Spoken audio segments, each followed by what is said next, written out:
Esta tribuna llama al orador del Estado de Chiapas, Ángel de Jesús Herrera Jaime.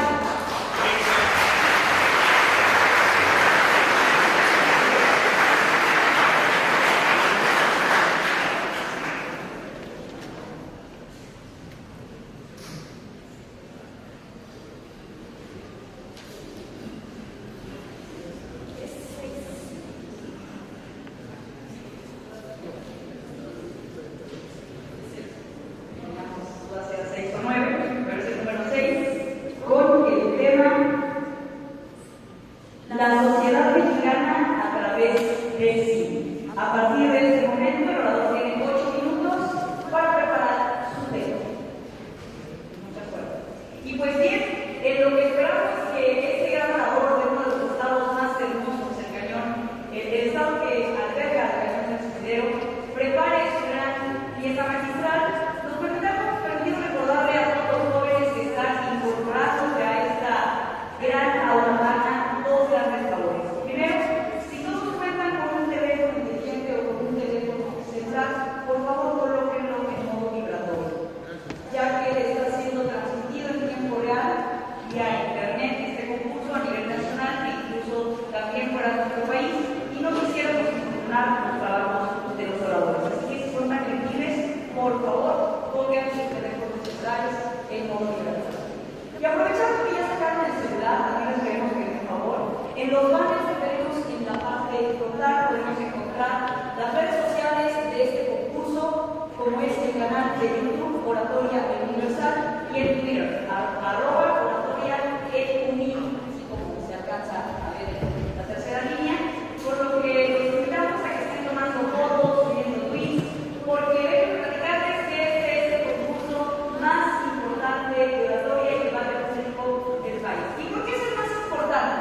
Bueno, es el más importante, primero, por quienes convocan a este gran certamen. Convoca el periódico más importante de nuestro país, como lo es el periódico El Universal, el Gran Diario de México. Además, es el más importante porque precisamente conmemoramos 100 años de la fundación del periódico. Por eso hemos decidido titular a este gran certamen como el concurso del siglo.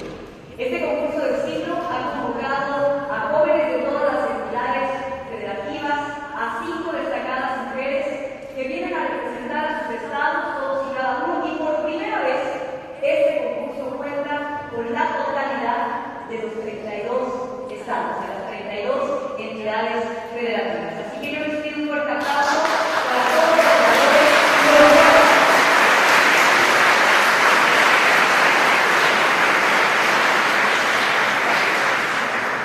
Y también quiero platicarle al público asistente que es muy importante que ustedes conozcan esta dinámica de la oratoria y el debate, porque muchas veces no nos explican correctamente cómo funciona. La oratoria y el debate es una competencia de conocimiento.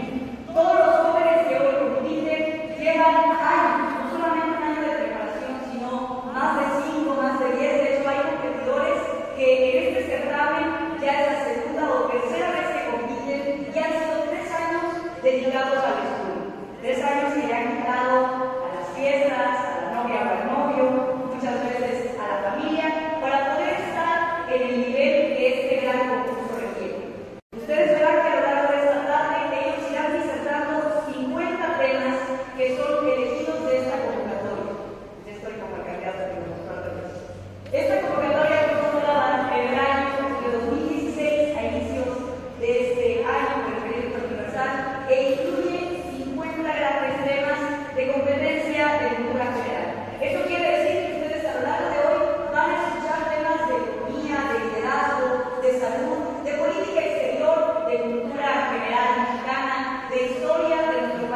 periódico del Estado de Aguascalientes, les voy presentando para que nos conozcan en internet, también es público asistente, a David Cafetillo Salas.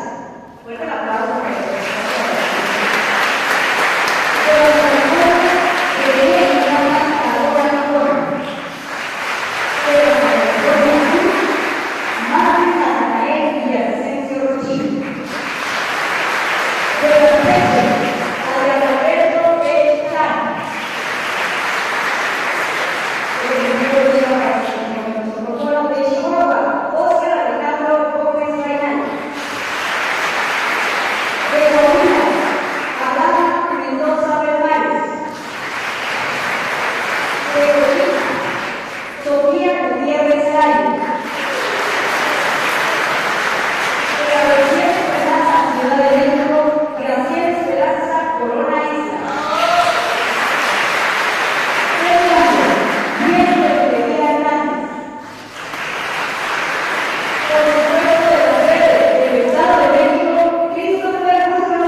Muy bien.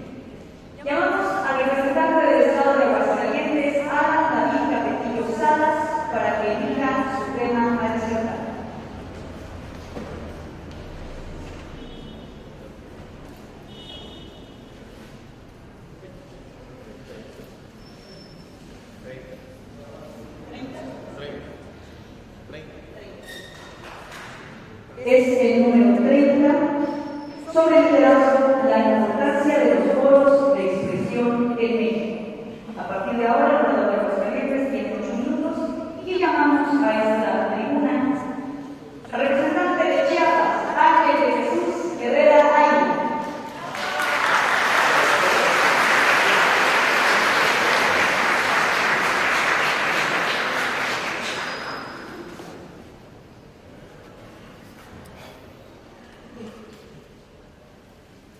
el genial novelista de la Revolución Mexicana, don Mariano Azuela, en su novela Los de Abajo, en un diálogo sostenido entre Demetrio Macías y su esposa, ésta le pregunta: ¿por qué pelean ya, Demetrio?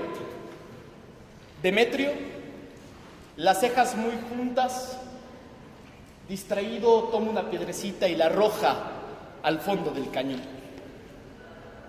Y pensativo, mirando al desfiladero, dice: ¿ves esa piedra cómo ya no se para? La revolución es como ese canto rodado que gira por el suelo sin que nadie pueda detener su paso. Estudiantes, jóvenes estudiantes y pueblo mexiquense, distinguidas personalidades que integran el jurado del siglo. Vengo desde las puertas a la entrada de la América Latina, del pueblo de la digna rebeldía, la tierra de los campos azules. Reciban de manera fraternal un saludo del hermoso estado chiapaneco. Hoy, hablar del cine nacional y cómo retrata a esa sociedad mexicana me parece un tema trascendental, no solamente para la vida artística de México, sino también para entender los fenómenos sociales, políticos y económicos de este país. Es necesario establecer como punto de partida el año de 1896 con los hermanos Lumière y decir que nuestra patria, la nación azteca, era el primer país en la América Latina que tenía una industria de cine. Pero no sería, amigos míos, hasta 1931 con Santa, aquella novela de Federico Gamboa, en donde se filmaría por primera vez una película sonora en México. Y aquí inicia, pues, el contraste de la realidad social que vivía el país, pues se retrataba la historia de una mujer de provincia, que llegaba a la capital después de una decepción amorosa y corrida por su familia, a buscar una oportunidad mejor a la capital del país. Sin embargo, la realidad era por completo otra. Sería la prostitución el camino en donde Santa desarrollaría y conocería no solamente la felicidad, el amor, también el odio y la venganza. Y es que, señores, el cine nacional en este país ha sido no solamente valorado nacional, sino también internacionalmente. Basta con mencionar la época dorada del cine nacional.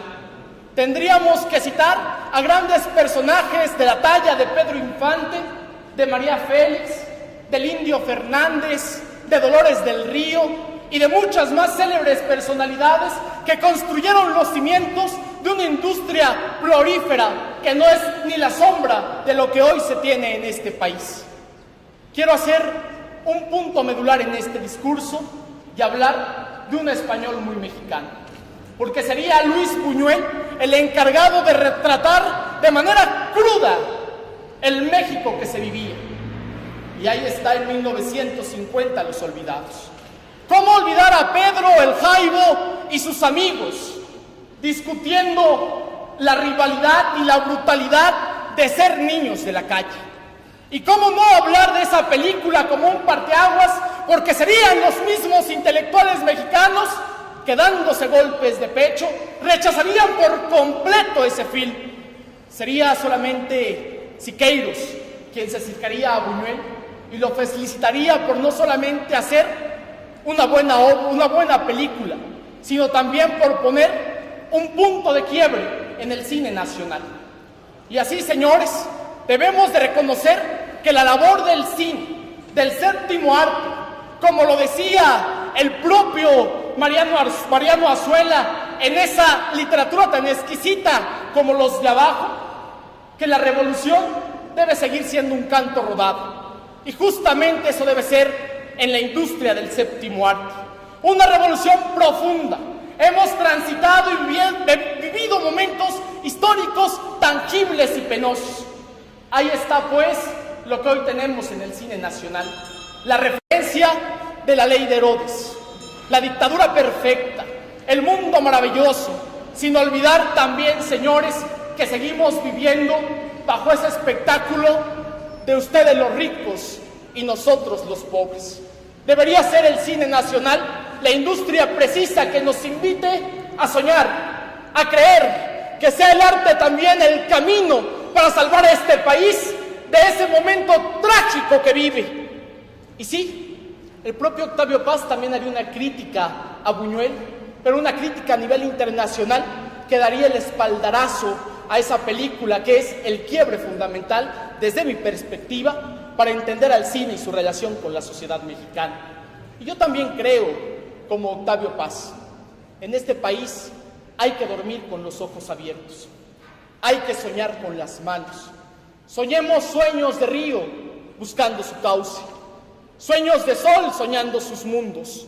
Soñemos en voz alta, hay que cantar hasta que el canto eche raíces, ramas, troncos, pájaros, astros, hasta que el cántaro se rompa.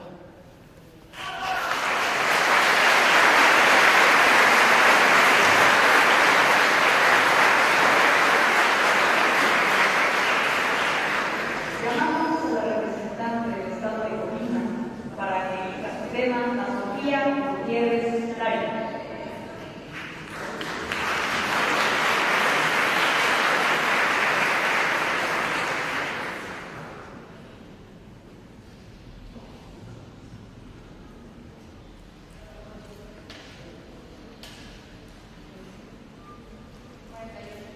Con el número 48 que corresponde al tema prohibición de la participación de animales en espectáculos circenses. Prohibición de la participación de animales en espectáculos circenses. A partir de ahora, la cooperativa de Colima tiene 8 minutos para preparar su tema y recibimos con un fuerte aplauso porque los aplausos son el alimento de los oradores. A representante de Aguascalientes, Ana María.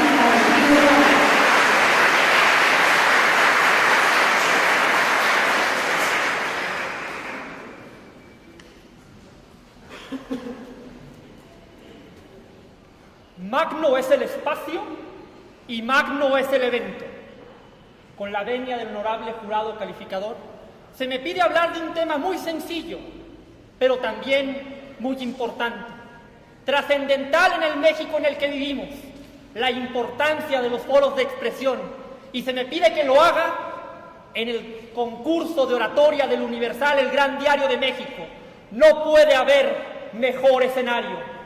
Vivimos en un país con una historia compleja, una historia convulsa, donde las libertades, y muy particularmente la libertad de expresión, como en todos los rincones del planeta, tuvieron que conquistarse con sangre, con luchas y con mucho sufrimiento de todos los mexicanos que durante mucho tiempo tuvieron que callar aquellos conceptos y aquellas palabras que querían expresar, pero que las tiranías, el gobierno o simplemente los prejuicios sociales no les permitían expresar.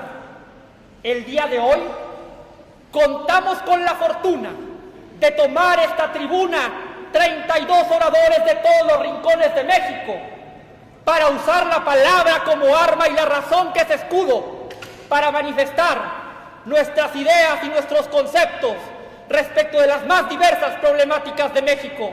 No podemos ser más afortunados. Pero esta importancia, este evento, tristemente, aunque en su magnificencia destaque, es solo uno, y son solo 32 las voces que se escuchan en este lugar. Y México tiene millones de voces.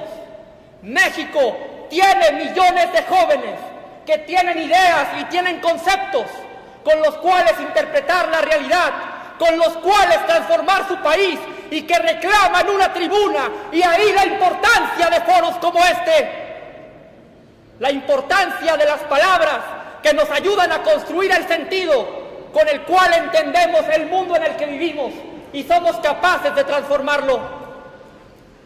Es una palabra muy sencilla, pero muy difícil de aceptar. La palabra es tolerancia, y es lo que nos ha faltado en este país. La tolerancia para aceptar a los que no piensan como nosotros. La tolerancia para llevar a cabo la crítica de una forma inteligente y no simplemente con manifestaciones y con aspavientos que no llevan a nada y que carecen de conceptos. Y es eso lo que tenemos que construir para llevar expresiones e ideas a las grandes masas, para transmitir el conocimiento y transmitir los cuestionamientos que tenemos que hacer a esta mediocre realidad. Y lo digo en este lugar, donde somos tutelados por Atena, la diosa de la sabiduría y de la guerra, que entendía que las armas son palabras y que las palabras comprometen con actos y que cada persona tiene la responsabilidad de expresar sus ideas y de decir aquello con lo que no está de acuerdo, y que los mexicanos hemos tratado de construir esas tribunas durante décadas, y que medios de comunicación como el Universal, el Gran Diario de México, con sus columnas, han representado esos espacios de expresión que han sido conquistados para que poco a poco conquistáramos la democracia que hoy todavía, aunque inacabada, vivimos en este país. Y eso es lo que tenemos que valorar el día de hoy. Eso es lo que me invitan a reflexionar con ustedes. La importancia de los foros de expresión, la importancia de poder decir todo aquello que decimos, todo aquello que pensamos, de poder expresar conceptos e ideas para poder desafiar el status quo, para poder desafiar los paradigmas dominantes que muy comúnmente reclaman de nosotros silencio y sumisión. Y eso es lo que no podemos darles. Y eso es lo que tenemos que desafiar. Tenemos que ser capaces de levantar nuestra voz y de crear esos espacios ahí donde no existen. Y de tener el valor y la gallardía de poder desafiar lo convencional, de poder desafiar aquello que todo mundo quisiera escuchar, de poder desafiar lo políticamente correcto, de tener el valor y la determinación para ser coherentes con nuestras palabras y nuestros hechos. Eso es lo que nos reclama esta tarde, este magno auditorio y este magno evento, porque su magnificencia no radica simplemente en un lugar o en una competencia nacional. Su magnificencia radica en su significado, y el significado profundo de la oratoria está inscrito en la capacidad de cada persona de manifestar sus ideas y de desafiar a quien no piensa como él. La profundidad de la oratoria fue básicamente definida por aquel gran filósofo que determinó todo lo que podemos entender en Occidente por libertad de expresión cuando sentenció: no estoy de acuerdo con lo que tú dices, pero defenderé hasta la muerte tu derecho a decirlo. Y así tenemos que hacerlo, defender hasta la muerte todos los foros de expresión. Muchas gracias.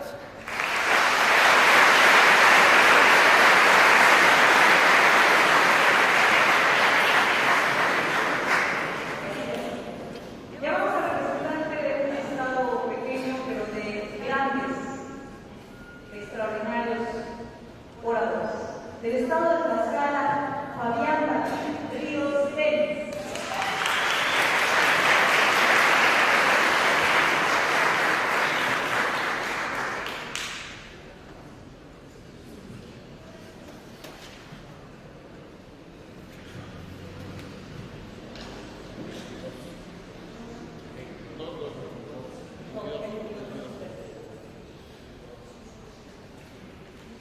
Relativo al periodismo, a la oratoria y a la comunicación, el número 22, Zabludovsky, cronista mexicano que trascendió las fronteras en el siglo XXI. Jacobo Zabludovsky, cronista mexicano que trascendió las fronteras en el siglo XXI. A partir de ahora empiezan a correr sus 8 minutos y entonces llamamos a nuestra representante del estado de Colima, Sofía Gutiérrez Laya.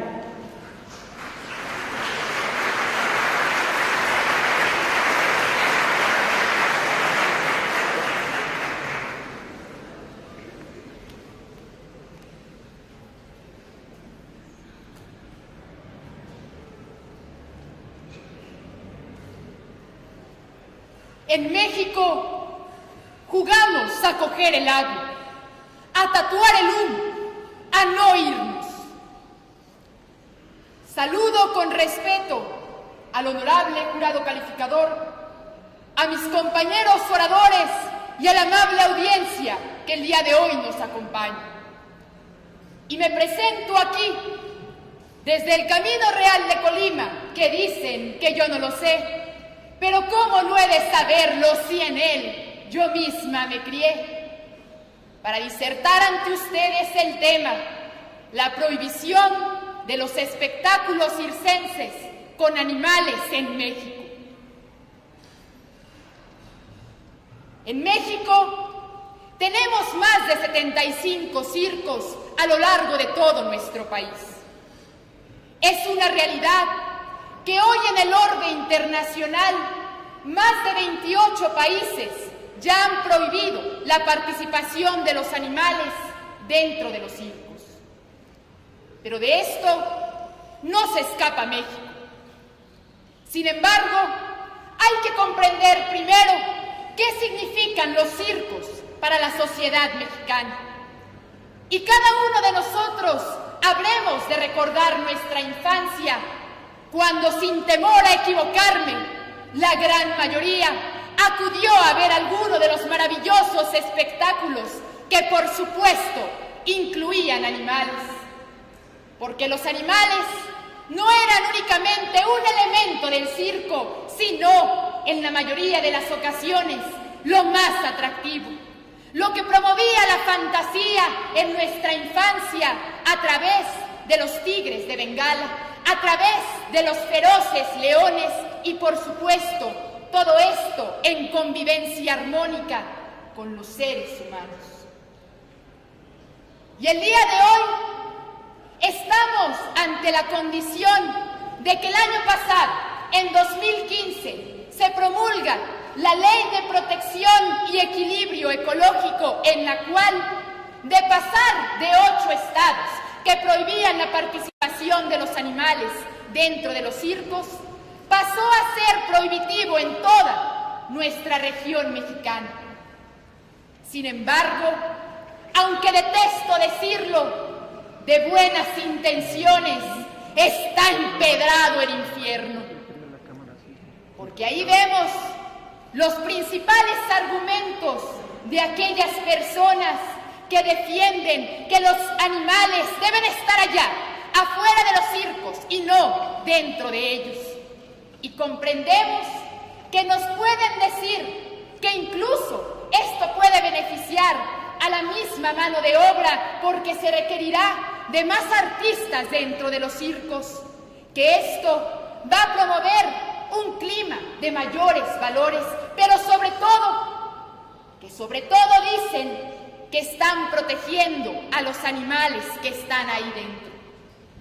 Sin embargo, el día de hoy yo denuncio que de esos animales, esos 4,000 animales en más de 75 circos que tenemos aquí en México, con los hermanos Ataide, con Fuentes Gasca, estos mismos empresarios de la industria circense nos han revelado que esta regulación que promulgaron nuestros legisladores no contempla hacia dónde irán a parar estos animales. Es entonces que vemos que nos revestimos de una política pública de hipocresía.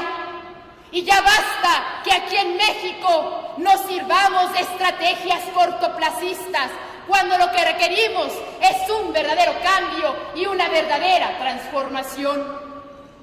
Es por ello que hay que voltear a ver lo que en verdad está sucediendo para darnos cuenta que hay circos que han cancelado ya temporadas completas debido a que las personas no acuden a ver sus espectáculos porque ya no hay animales dentro de ellos.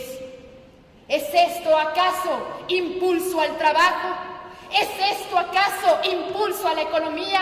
Y sabiendo que aquellos animales que fueron despojados, que eran además prácticamente parte de la familia de las mismos circenses porque los cuidaban como tal, no tendrán un destino fijo al cual acudir,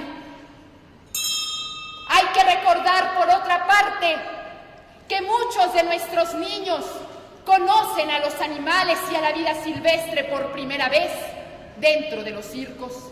Porque no todos, señoras y señores, somos privilegiados.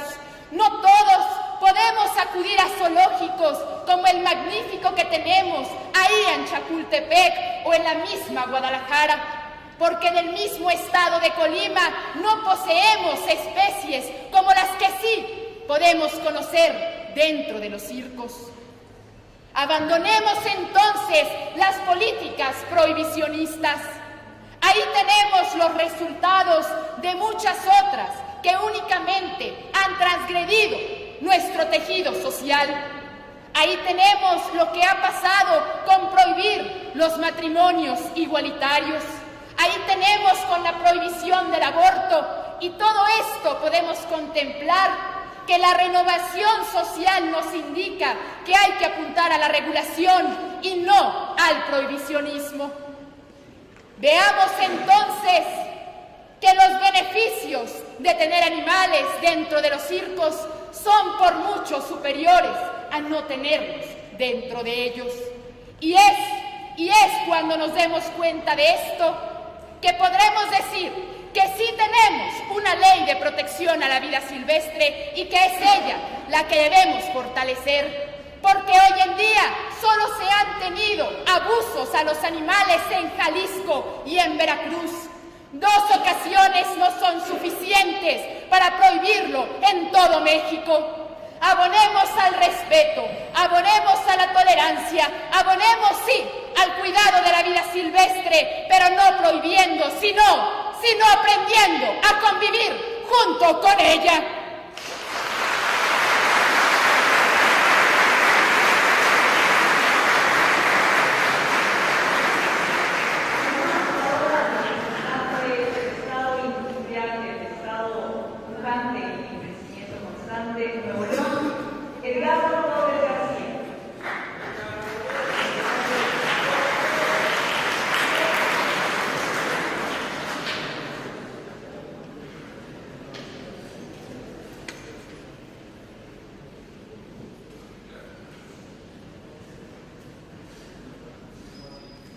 Con el número 4 y relativo a cultura e historia, el tema a disertar es México y el fútbol, simbiosis de una cultura.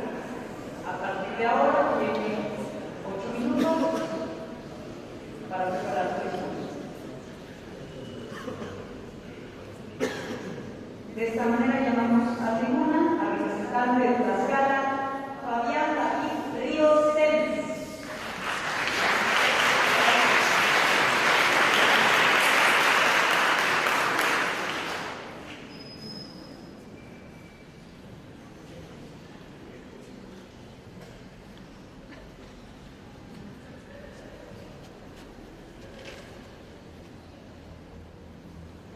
Honorables miembros del jurado calificador, compañeros oradores que me anteceden en la palabra, amigos universitarios que hoy engalanan este auditorio para este magno evento, el evento del siglo. Es para mí un honor representar al estado de Tlaxcala para hablar del tema Jacobo Zabludowski. Para empezar, quisiera mencionar que aquel hombre al cual recordamos precisamente con los audífonos enormes, recibiendo las papeletas que emanaban de las distintas noticias, entrevistando a otros periodistas, a corresponsales que en ese momento daban las noticias, marcó una época siendo el ilustre cronista de la segunda mitad del siglo XX. Y debemos entender que habría de nacer en 1928, en aquellos años en los cuales hablábamos del perfil del hombre y la cultura en México, en los que buscábamos el perfil y la identidad nacionalista de nuestra patria y que habría de formarse en la antigua escuela de jurisprudencia para llevarnos a todos nosotros a enfrentarnos a la primera gran pregunta de este discurso. ¿Por qué un hombre que tiene las leyes en su mente y que puede defender al pueblo habría de conjugarse con el periodismo. Nos lleva a preguntarnos entonces también en la labor de Jacobo Zabludowski, que con solamente 18 años inicia su labor periodística a través de la radio y posteriormente lo lleva a la televisión para convertirse precisamente en un personaje que revoluciona y redimensiona los alcances de la radio y la televisión en nuestra patria, mostrándose siempre con un ímpetu fuerte, así como también mostrarse siempre en búsqueda de la verdad. Y entonces encontramos la figura de Jacobo Zabludowski cuando narra que él mismo con su cámara de 8 milímetros tiene que viajar a Cuba con un grupo de rebeldes para encontrarse con la primicia de la revolución cubana y mostrarnos en ese preciso instante que México no estaba aislado, que existe un mundo, y convertirse en una de las figuras estoicas que habría de narrar la historia de nuestro mundo, porque fue precisamente el hombre que tuvo la fortuna, el único mexicano que pudo entrevistar a Ernesto Guevara de la Serna, el afamado Che Guevara, quien se mostraba a través de su imagen como un revolucionario y a quien el mismo García Márquez le dedicara uno de sus versos dentro de los 100 años de soledad, porque fue Jacobo Zabludowski quien también entrevistara a el mismo Fidel Castro, y él, conociendo entonces el movimiento revolucionario, admitiría después que con la misma cámara que había entrevistado a el mismo Fidel Castro hacía no más de 2 semanas, había entrevistado a Batista. Recordar su forma también muy criticable de hacer entrevistas cuando contemplamos la figura de Jacobo Zabludowski al lado del maestro Salvador Dalí, el hombre que a través de sus imágenes podía mostrarnos cómo la realidad tomaba una curva en un reloj y cómo en entrevistas con Jacobo Zabludowski habría de recriminarle a él mismo el no conocer qué era el ácido desoxirribonucleico. De estas dimensiones era el ilustre Jacobo Zabludowski, pero también tendríamos que analizar que además de ser cronista se había mostrado como un periodista del régimen, un periodista sumamente criticado por habernos notificado aquel México 68, indicando simple y llanamente que aquella noche no había pasado absolutamente nada, pero que contrastaba con la realidad, que de haber querido ocultarla pudo haber dicho a la manera de Joaquín Sabina que hoy es viernes y anoche llovió. De esta imagen podemos vislumbrarlo y entender también sumamente la crítica cuando en el año 88 se le acusa de haber ocultado los resultados que se habían dado en las elecciones y de la misma manera de desviar tiempo en sus programas en favor de Carlos Salinas de Gortari.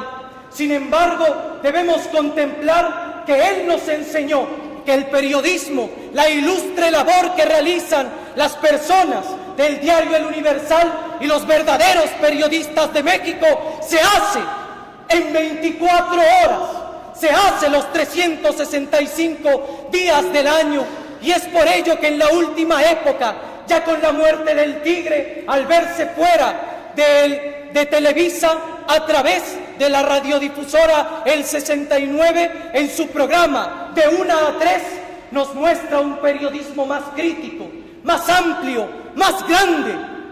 Pero no quisiera bajar de esta tribuna sin antes recordar lo que a mi gusto es lo que define a Jacobo Zabludowski. Y es el preciso instante en el cual nos preguntamos por qué durante 7 décadas dedicadas al periodismo portó siempre, apareciendo a cuadros, una corbata negra. Y aquellos que creían que era por elegancia se encuentran equivocados. La corbata negra que le acompañaría hasta el último de sus días representaba el luto que sentía por México, una patria que transmitiendo desde su automóvil allá en la esquina de Televisa nos describía cómo se estaba derrumbando, porque él nos enseñó que entre escombros, entre muerte y migajas, la patria pesa cuando hay que levantar sus escombros.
Abandonar el dolor sin aguantar el sufrimiento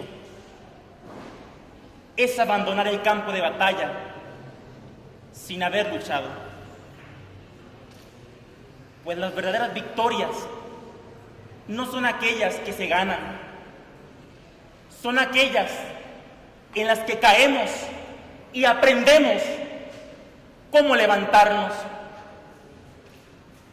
Aquel hombre que obtiene una victoria sobre otro es bueno, pero un hombre que obtiene una victoria sobre sí mismo es poderoso.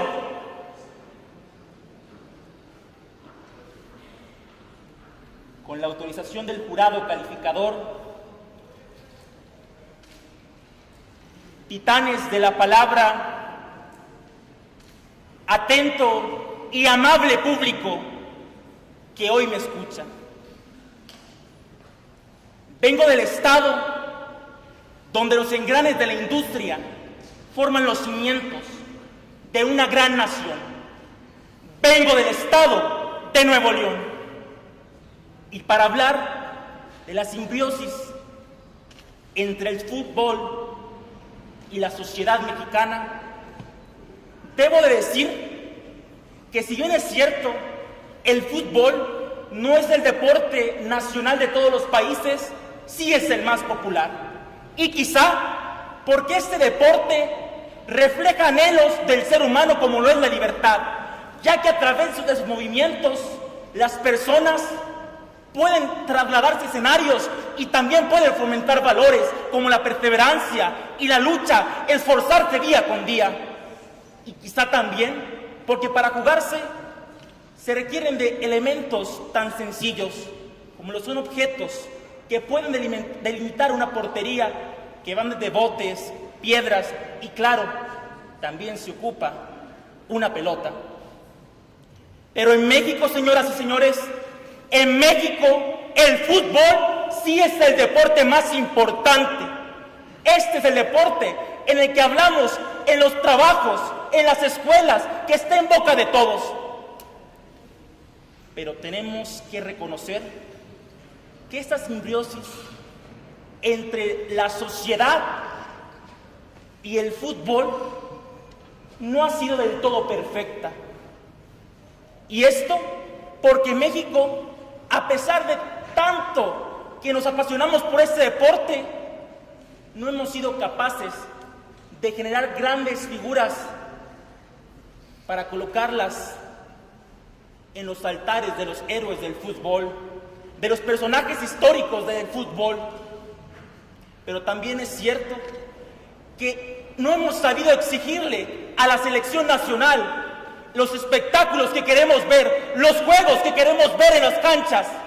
Porque si bien es cierto, como lo diría Juan Villoro, el sí se puede se convierte en la cruz de nosotros mexicanos, porque en estadios como los nuestros no se ha podido.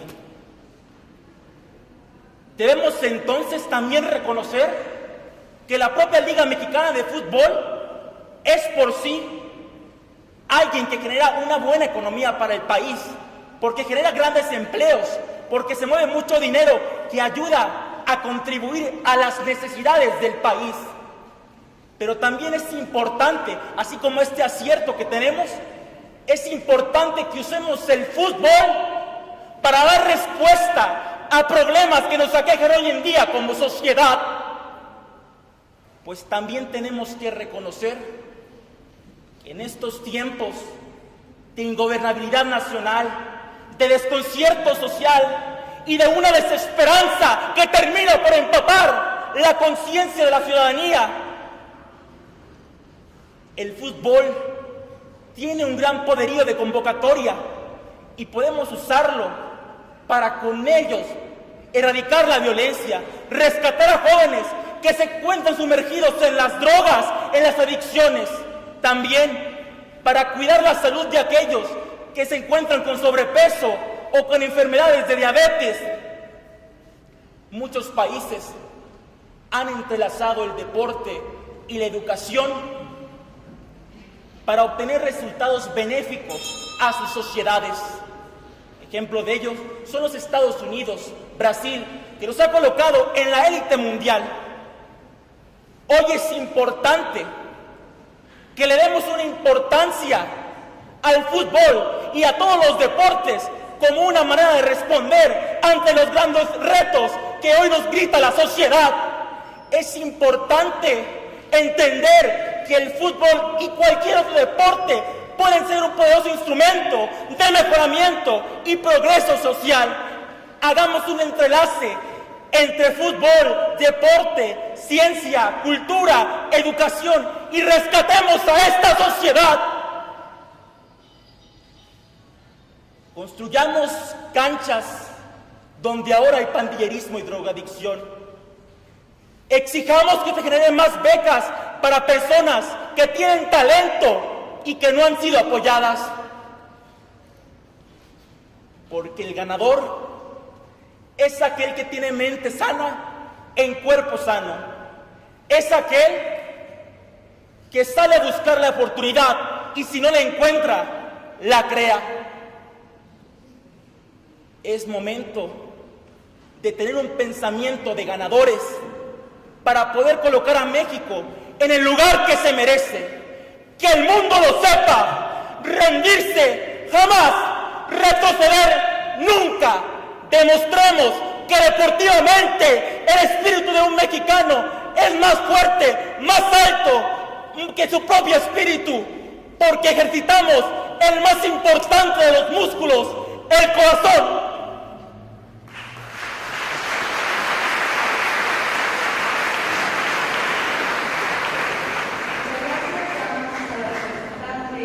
De la Ciudad de México, Graciela Esperanza Corona Islas.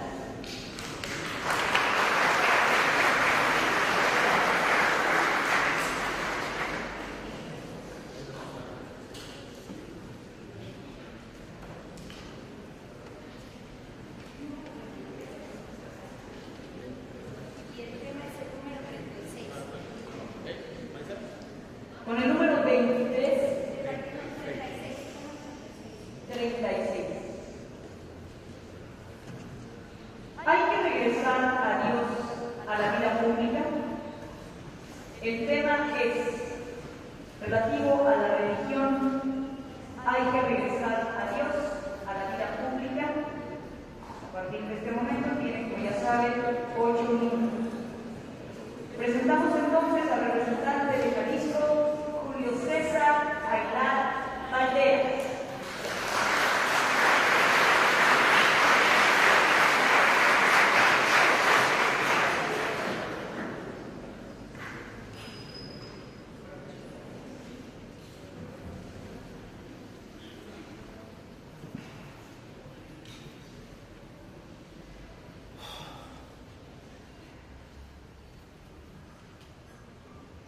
La libertad no solamente es desamarrarse las propias cadenas, es también vivir una vida que respete y mejore la libertad de los demás. Con esa frase proclamaba la defensa de la libertad Nelson Mandela. Estimados miembros del jurado calificador, un saludo cordial, respetuoso hacia ustedes. Compañeros oradores, un agradecimiento por compartir esta tribuna, y a todo el público, bienvenidos a esta fiesta de la palabra. El tema que les voy a disertar sobre la legalización de la marihuana tiene un toque importante en la libertad. ¿Por qué? Porque estamos ante un dilema. Coartamos una libertad por el supuesto desarrollo de la persona, o respetamos la autodeterminación y que la persona sepa lo que es mejor para ella. En esta dicotomía que se nos plantea, yo tengo dos posturas: la personal y la que defiendo como ciudadano. La personal es que yo en mi vida consumiría la marihuana, porque yo la considero una sustancia detestable que aborrezco para mi persona. Sin embargo, sé que esta postura preponderantemente está sustentada en los prejuicios, porque aunque la ciencia nos dice que la marihuana no hace mayor daño que otras drogas legales como lo es el tabaco o como lo es el alcohol, mis creencias, lo arraigado que tengo, incluso por mi religión, no me permite que lo vea con esa mente abierta, y por eso en lo personal aborrezco esta sustancia. Sin embargo, soy consciente también de que mis prejuicios no tienen por qué estar por encima de la libertad de las personas. Que si alguien, bajo sus criterios, bajo sus creencias y su conocimiento, quiere consumir determinada esta u otra sustancia, creo entonces que la autodeterminación y la libertad es la que le debe dictar qué es lo mejor para su vida. Y es que actualmente seamos realistas y hagamos un análisis. ¿Qué es lo que preponderantemente ha detenido el avance en la legalización de la marihuana? ¿Son daños reales? ¿Daños científicos? ¿Comprobados médicamente? Claro que no. Primordialmente lo que vemos en los discursos son mitos que giran alrededor de la marihuana. El primero y más grande, que los marihuanos son vándalos, que cometen delincuencia. Y esto por una relación errónea que se ha entendido, porque ellos creen que la marihuana hace delincuentes. ¿Por qué? Porque a veces vas por la calle y ves a un delincuente que está fumando marihuana. Sin embargo, no entendemos que la causa-efecto muchas veces es al revés. Hay quien ya con la autodeterminación de ser delincuente, de ser una persona negativa para la sociedad, después incurre en otros vicios. Pero está comprobado científicamente que no hay una relación. No quiere decir que por consumir marihuana te conviertes en una persona no deseable para la sociedad, en una persona necesariamente agresiva o que va a cometer actos de delincuencia. No existe esta relación. Y eso es lo que quisiera que entendiéramos todos, que si vamos a oponernos a la legalización de la marihuana, estamos también en nuestro derecho de hacerlo, pero que no lo hagamos con prejuicios, que no lo hagamos con los mitos que giran alrededor de ella. Porque muchos dicen también que la marihuana te va a matar en un corto tiempo, que va a desatar un problema de salud y que entonces las arcas del gobierno se van a ir a la ruina por tratar a estos que ahora se les conocerá como adictos a la marihuana. Sin embargo, cuando analizamos aquellos países que ya han dado ese paso a la legalización, como tenemos el claro ejemplo de Holanda, que si bien es cierto que aumentaron de algún grado las personas que consumían marihuana, también sirvió para falsear muchos de los mitos. Porque podemos ver, por ejemplo, los índices de delincuencia y criminalidad que no recibieron el impacto del que se habla, que las finanzas públicas y la economía no se derrumbó por atender un problema, un supuesto problema de salud. Entonces, ¿qué nos queda para oponernos a la legalización de la marihuana? ¿De qué manera podríamos justificar coartar un derecho fundamental como la libre autodeterminación, que cada quien decida qué consume y qué no, porque al final el único impacto que se tiene es al propio cuerpo. Es decir, en ningún momento se daña a terceros. Sabemos que la naturaleza de las leyes es proteger la sana convivencia entre las personas, que muchos de nuestros derechos se nos limitan cuando inicia el derecho de un tercero. Pero ¿en qué punto, legalizando la marihuana, se violenta el derecho de algún tercero? Porque romper prejuicios, ir contra falsos criterios, de ninguna manera te está violentando.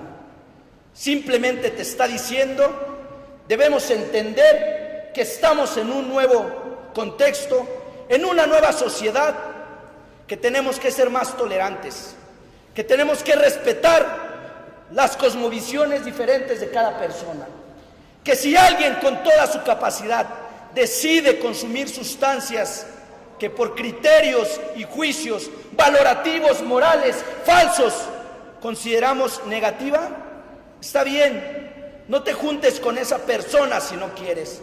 No le hables a esa persona si tanto te afecta que fume marihuana, pero tampoco coartes su derecho de hacerlo, porque hoy por hoy se ha demostrado con el contexto y los avances en la ideología que bajo ningún criterio está legitimado el Estado para seguir teniendo medidas opresivas de esta manera, que se sigan coartando derechos de manera injustificada. No, señores, que la libertad ante todo sea respetada para todos nosotros, que se nos respete y se nos tolere de acuerdo a nuestros derechos, que se respeten los derechos a terceros, sí, pero que se entienda que mientras no haya una razón justificable para que una ley siga vigente, no tendremos por qué respetarla.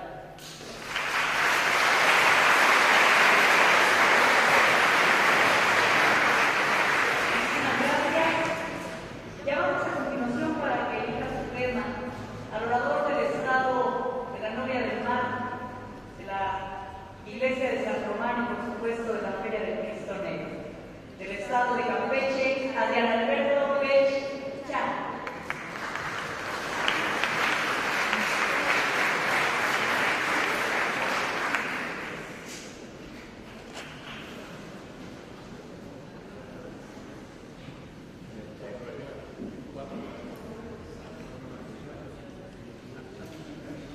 Con el número 49 y relativo a la política mexicana, el tema es candidatos independientes, una alternativa a la partidocracia o más de lo mismo. A partir de ahora tiene 8 minutos el orador. Candidatos independientes, una alternativa a la partidocracia o más de lo mismo. Recibimos entonces a la representante de la Ciudad de México, Graciela Esperanza Corona Islas.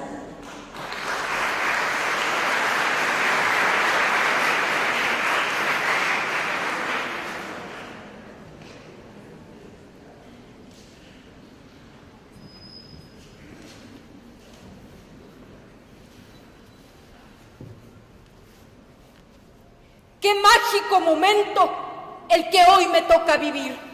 Hablar de un tema tan complejo como lo es el regresar a Dios a la vida pública, en un lugar donde habló una de las mentes más brillantes de este país, que defendería la laicidad del Estado a morir, como lo fue Ignacio Ramírez Calzada, mejor conocido como el nigromante. Sería el nigromante aquel prócer que en la generación de 1857 se encargaría de hablar de la separación de la Iglesia y del Estado, de cómo este país tendría que salir adelante sin meter a Dios en los asuntos públicos. Por esta razón, el nigromante sería estigmatizado y borrado de muchas páginas de la historia mexicana. Sin embargo, hoy es un honor hablar por él. Honorables miembros del jurado, amigas y amigos oradores, público que hoy me escucha, como católica, me es difícil no reconocer las bondades que ha tenido la fe en México, pero tampoco debo dejar de lado que la laicidad del Estado tiene que ser per se al desarrollo de nuestro país. Allá, la generación del 57 abogó porque la Iglesia no interviniera en las leyes mexicanas. Sin embargo, con el paso del tiempo, vimos cómo se le fueron regresando atribuciones a la Iglesia por parte de algunos presidentes, como lo fue Carlos Salinas de Gortari. Este tema quizás no es el que nos ocupa en este discurso, pues una cosa es los asuntos del Estado y otra muy distinta, hablar de la vida civil y pacífica que atañe a las y a los mexicanos. El regreso de Dios a la vida pública es hablar también de regresar a valores, de regresar al respeto sobre todo de la pluralidad, porque no podemos decir que todas las personas aquí presentes creen y tienen la misma fe en el mismo Dios. Cada Dios es diferente y cada persona decide imprimir su fe en la divinidad en la que ha puesto todo su amor y todo su empeño. Hablar del regreso de Dios a la vida pública tiene que hacerse con sumo cuidado, no trastocando, ni mucho menos faltándole el respeto a otras religiones como las que se dan en este país. México es un país que, si bien es cierto tiene una población alta en católicos, también es rica en grupos de cristianos, en grupos de judíos y también en gente que profesa otras religiones. Sin embargo, a todos ellos los une una palabra en común: la fe. ¿Y qué es la fe? Sino creer encarecidamente en algo y defenderlo con el corazón. Hoy vivimos en una convulsión social debido a la falta y carencia de valores. Hoy estamos perdidos en la ignominia, la anomía y también en la violencia.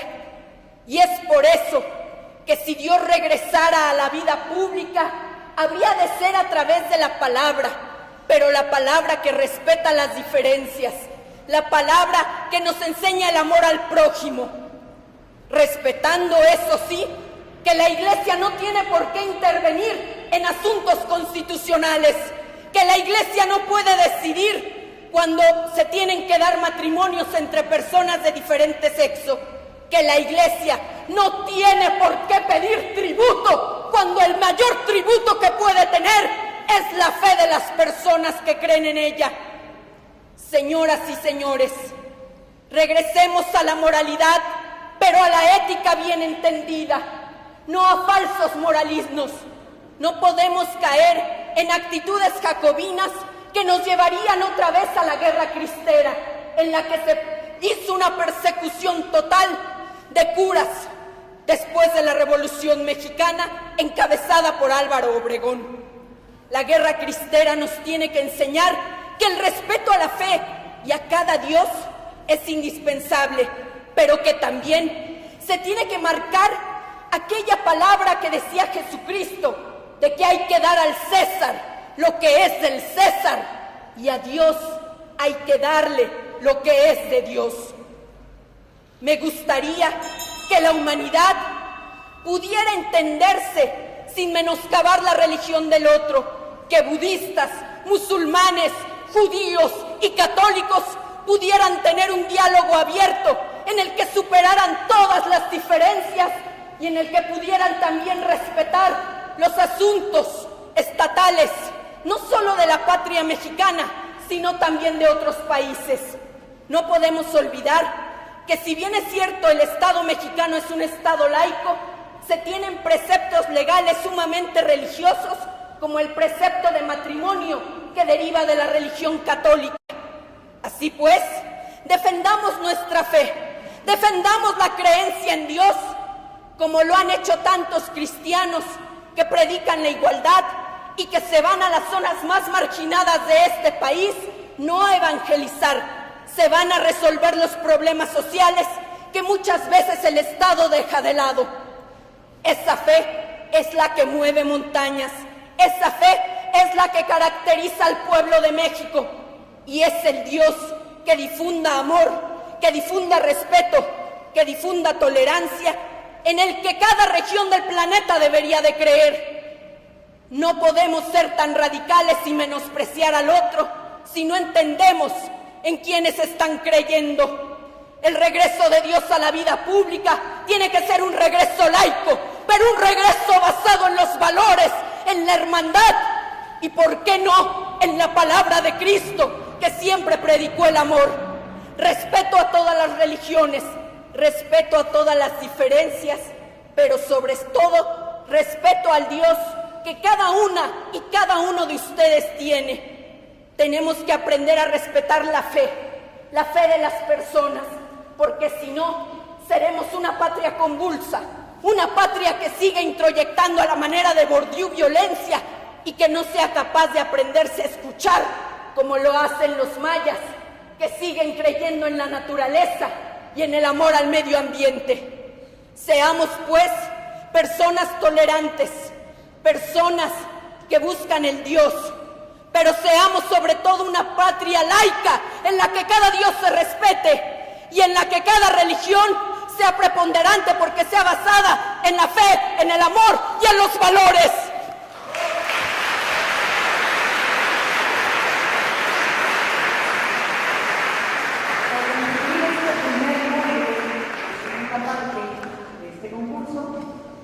Escuchamos al orador de Campeche, Adrián Alberto Pech Chan.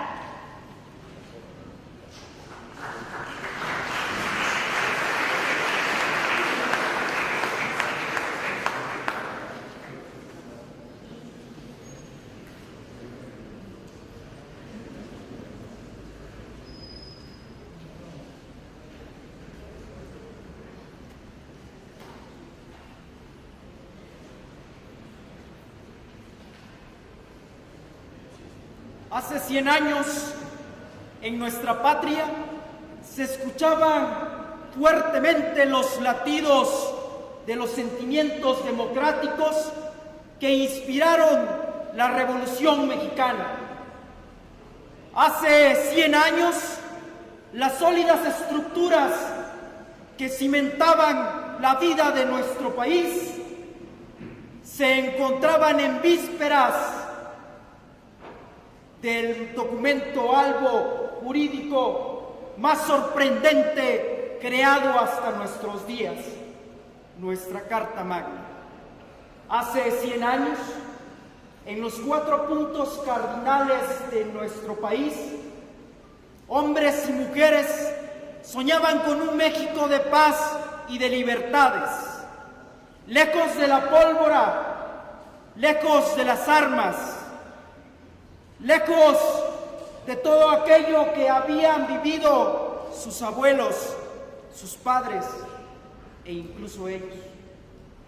Sí, vivíamos en la época del caudillismo, pero también era el México de la esperanza que se levantaba de las cenizas como el ave fénix para iniciar la reconstrucción de su proceso de nación.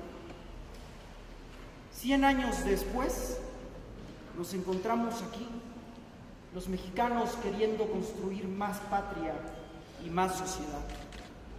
Estamos ocupados en luchar contra las fuerzas de las tempestades económicas, políticas y sociales de los tiempos de hoy, pero con el corazón ardiendo de recuperar el honor del águila que cimbró el camino de nuestra cornucopia latinoamericana. Hoy, la palabra libre que erige responsablemente el gran diario de México, El Universal, nuevamente nos convoca. Distinguidos miembros del jurado calificador, compañeros oradores, público en general que nos acompaña. Me siento muy orgulloso de representar al estado de liberales y heroicos patriotas que han nacido a la orilla del mar, y vengo hasta ustedes para disertar el tema candidatos independientes, partidocracia o más de lo mismo. Nuestro México sin duda vive una crisis de legitimidad esa misma crisis de la que Weber hablaba, esa misma crisis que nos ha llevado a los mexicanos a no creer en nuestras instituciones, esa misma crisis que nos ha llevado a nosotros mismos a burlarnos más de nuestras autoridades que coadyuvar en las acciones que construyan y que edifiquen nuestro país. Hoy necesitamos nuevas alternativas de gobierno, pero no necesitamos esas alternativas que se dan conforme a las coaliciones, porque bien decía Giovanni Sartori que estamos en contra de las coaliciones porque les dan la oportunidad de entrar a los partiduchos que únicamente se encargan de derogar sus intereses. Estamos a favor de que la gente vote por aquellos que quieren que verdaderamente los gobiernen. Y es así como damos paso a una nueva era de gobierno. Es así donde damos paso a una nueva era de candidatos independientes, como lo es Pedro Kumamoto, como lo es Jaime Rodríguez el Bronco y como lo es cada uno de los que se han tirado por la bandera independiente. Y es así, amigas y amigos, como tendríamos que cimentar las banderas de los retos que los candidatos independientes tienen. Nuestros gobiernos de hoy solamente parten y saben partir de dos cosas: de las partidocracias y de los dinosaurios que simplemente se han encargado de apoderarse de las curules legislativas. Pero hoy vemos nuevas formas cuando Pedro Kumamoto, en las acciones que ha emprendido, por ejemplo, ha logrado derogar el fuero constitucional, ha logrado tener una legitimidad, que ha logrado tener transparencia, y eso es lo que hace falta: mayor transparencia para que exista una legitimidad en el gobierno. Los muros sí caen, señoras y señores. Si nos enfocamos al gobierno de Jaime Rodríguez Calderón, podríamos encontrar entonces que hemos tenido una mayor participación ciudadana, que hemos tenido entonces la participación de mayores comités ciudadanos en cada uno de esos gobiernos. Los logros que han tenido los candidatos independientes han sido muchos, porque lamentablemente, y decía un autor hace poco, que cuando los candidatos independientes ganan tienen solamente dos opciones: una, afiliarse a una bancada para que sea más de lo mismo, o enfrentarse precisamente a ese sistema que está corrompiendo nuevamente nuestra patria. Y es entonces donde vemos lo que queremos demostrar, donde vemos que los muros sí caen, porque precisamente los logros que los candidatos independientes tienen han sido mayores. Los logros de los candidatos independientes cuentan mucho.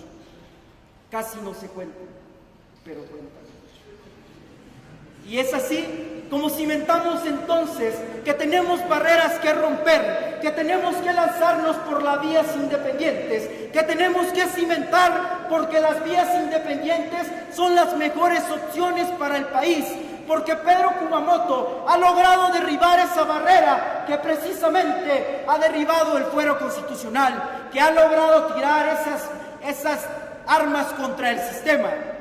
Y es precisamente aquí donde vemos reflejado cada uno de los logros de los candidatos independientes. Lamentablemente, cuando esto sucede, inmediatamente los gobiernos aplican leyes antibronco. Lamentablemente, existen situaciones que nos permiten que esto se vaya impidiendo. Y es así como entonces tendríamos que proponer que los candidatos independientes no solo sean una alternativa, sino que tengan mayores oportunidades de apoyo para que la ciudadanía pueda ser capaces de votar por quienes ellos quieran, para que la ciudadanía sean capaces de elegir conforme a sus preferencias, para que la ciudadanía tenga verdaderamente resultados claros. Y es así como siento mi propuesta ante esta tribuna, no solo para los jueces, sino también para los jóvenes que me escuchen. Porque bien cuando le hablamos a la juventud, decía José Muñoz Cota, es convertir la oratoria en un arte sagrada. Y es precisamente lo que José Muñoz Cota defendió desde las tribunas del Universal. Y con esto pretendo solamente una cosa: devolverle la esperanza a una patria, devolverle la esperanza de la juventud a un México que hoy se levanta porque tiene ganas de vivir. Y no me perdonaría bajar de esta tribuna sin hacer un homenaje al más grande orador que esta tierra ha dado. No me permitiría bajar de esta tribuna sin decir esas palabras que precisamente Zúñiga pronunciara en una de sus obras. La palabra en todas partes, la palabra todo el tiempo, la palabra precisamente en todas las épocas de nuestra vida, en todos los contextos de los cristales del alma. Por esto, en su más grande expresión, los hombres y los pueblos han mejor hablado. Por eso el cosmos surgió de una palabra, y por eso el universo terminará y habrá de terminar cuando la palabra recaiga sobre Dios en esos labios divinos, la eterna soledad de la palabra que se pronunciara en la divinidad. Fin.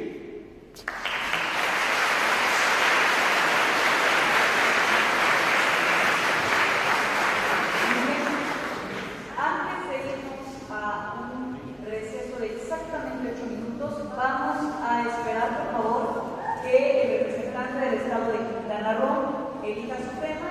Una vez anunciado el tema, tendremos, reitero, un receso de exactamente 8 minutos. Del Estado de Quintana Roo, Jordan Polanco Herrera. A los senadores, a los representantes, por favor. Gracias.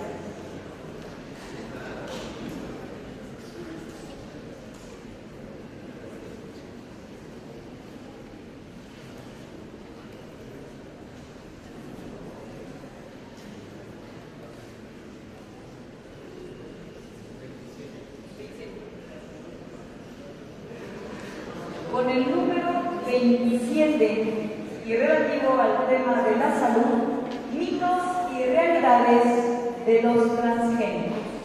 Mitos y realidades de los transgénicos. A partir de este momento damos un receso de 8 minutos. Muchas gracias. Esta es primera llamada, primero.